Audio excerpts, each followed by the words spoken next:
గుంటూరు జిల్లా తెనాలి పట్టణానికి చెందిన తెలుగుదేశం పార్టీ సీనియర్ నాయకులు అలాగే తెనాలి మాజీ వ్యవసాయ market yard chairman Gadavarthi Subbaiah 63 సంవత్సరాలు ఈ రోజు సాయంత్రం వారు అనారోగ్యంతో కన్నుమూశారు. వారి పార్థివ దేహానికి నివాళులు అర్పించి వారి కుటుంబానికి ప్రగాఢ సానుభూతి తెలియజేసిన మాజీ మంత్రివర్యులు పొలిట్ బ్యూరో సభ్యులు నక్కా ఆనంద్ బాబు, తెలుగుదేశం పార్టీ తెనాలి నియోజకవర్గం మాజీ ఎమ్మెల్యే ఆలపాటి రాజేంద్ర ప్రసాద్, అలాగే కార్యదర్శి కనపర్తి శ్రీనివాసరావు, అలాగే తెలుగుదేశం పార్టీ నాయకులు కార్యకర్తలు అభిమానులు గడవర్తి సుబ్బయ్య పార్థివ దేహానికి ఘన నివాళులర్పించారు. ఎందుకంటే మధ్యాహ్నం వరకు కూడా మాతోనే ఎంతో నవ్వుతూ ఉల్లాసంగా గడిపిన వ్యక్తి 2 గంటల సమయంలోనే లేరు అనే మాట వినడానికి అందరూ మనస్సే కాదు అందరి జీవితాలతో నిత్యం ముడిపడి ఉన్నటువంటి సుబ్బయ్య గారు లేరు అనుకోవడం అనేది భరించలేనటువంటి ఆత్మబంధువును కోల్పోయినటువంటి పరిస్థితిగా కనిపిస్తా ఉంది.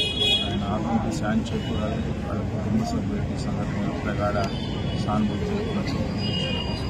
రాష్ట్ర తెలుగుదేశం పార్టీ బీసీసీఎల్ ఉపాధ్యక్షుడు పెద్దలు గడవర్తి సుబ్బయ్య గారి అకాల మరణం చాలా బాధ కలిగిస్తూ ఉంది.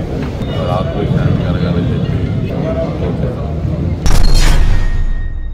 గుంటూరు జిల్లా తెనాలి మండలం కటివరం గ్రామంలో మాజీ ముఖ్యమంత్రి నారా చంద్రబాబు నాయుడు ఆదేశాల మేరకు రా కదిలిరా పాదయాత్రలో భాగంగా కటివరం 1, కటివరం 2లో మాజీ మంత్రివర్యులు శ్రీ ఆలపాటి రాజేంద్ర ప్రసాద్ పాదయాత్ర నిర్వహించి గ్రామంలో ఉన్న సమస్యలను ప్రజలను అడిగి స్వయంగా తెలుసుకున్నారు.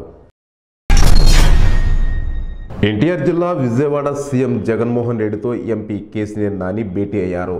తన రాజీనామాల ఆమోదం పొందగానే వైఎస్ఆర్ కాంగ్రెస్ పార్టీలో చేరనున్నట్లు కేసీఆర్ నాని తెలియజేశారు. టీడీపీ సభ్యత్వానికి ఎంపీ పదవికి రాజీనామా చేశానని వారు ప్రకటించారు. చంద్రబాబు పచ్చి మోసగాడని జగన్ ప్రజాపక్షపాతిగా అభివర్ణించిన నాని ఇప్పుడు జగన్తో ప్రయాణం చేయాలనుకుంటున్నాడని వివరించారు. ఖమ్మం జిల్లా మది నియోజకవర్గం శాసనసభ్యులు తెలంగాణ రాష్ట్ర డిప్యూటీ సీఎం మల్లు బట్టి విక్రమార్క బుధవారం సికింద్రాబాద్ వెంకటాపురంలోని మహాబోధి విద్యాలయ ఆవరణలో ఉన్న ప్రజాయుద్ధ గద్దర్ సమాధి వద్ద ఘనంగా నివాళులర్పించారు.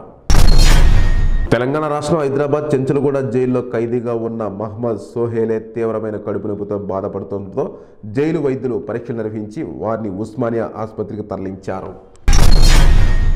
తెలంగాణ రాష్ట్రం చార్మినార్ ఎక్స్ప్రెస్ హైదరాబాద్ నాంపల్లి రైల్వే స్టేషన్లో ప్రమాదవశాత్తు dead and godown ఢీకొనడంతో S2, S3, S6 ఈ 3 బోగీలు పక్కకు ఒరిగాయి.